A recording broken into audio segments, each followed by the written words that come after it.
Hello everyone and welcome back to the channel. Today I have a quick little story for you guys on yet another ATF bigwig who has suddenly retired from ATF leadership. But before I jump right into it, this video is once again brought to you with the help of Blackout Coffee Company. Blackout has been supporting this channel for a long time now and has been supporting your rights for even longer. They have great, smooth coffee and dedicated partner roasts that raise money for GOA, FPC, and even the Second Amendment Foundation. So, to get a cup of coffee, tea, or hot chocolate that you can be proud of and help support the channel, go to blackoutcoffee.com/LibertyDoll, and as a bonus, use code LibertyDoll for a one-time 20% discount.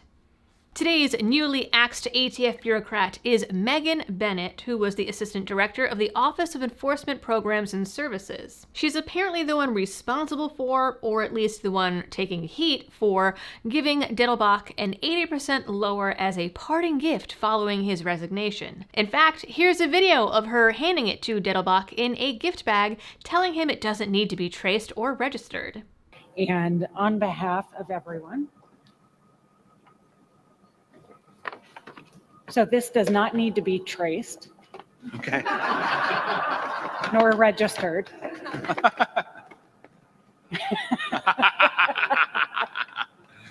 That's great. Thank you for everything. Thank you. Thank you. Thank you. You've been fantastic.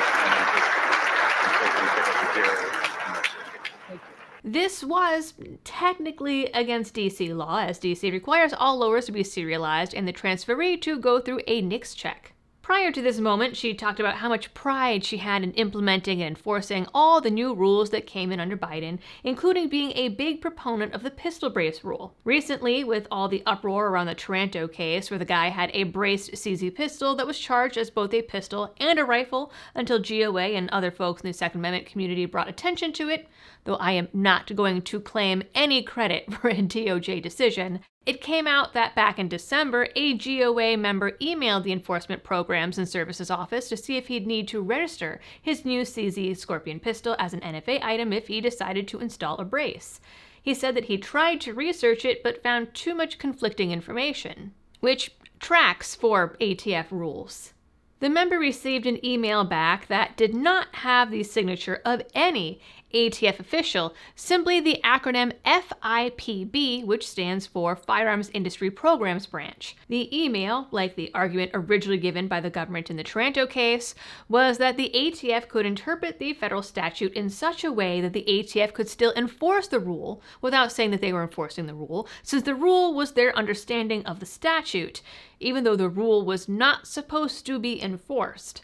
But the letter took it even further, claiming that any pistol with a brace would need to be registered as an SBR rather than going through the point system in the published rule. Eric Pratt of GOA contacted Bennett over this, writing, "In this December 12, 2024 email, FIPB adopted a legal position about pistol braces that is, 1, at odds with the opinions of various courts to have considered the rule, 2, likely in violation of various injunctions against ATF's enforcement of this rule, and 3, in conflict with the statute and even the final rule itself."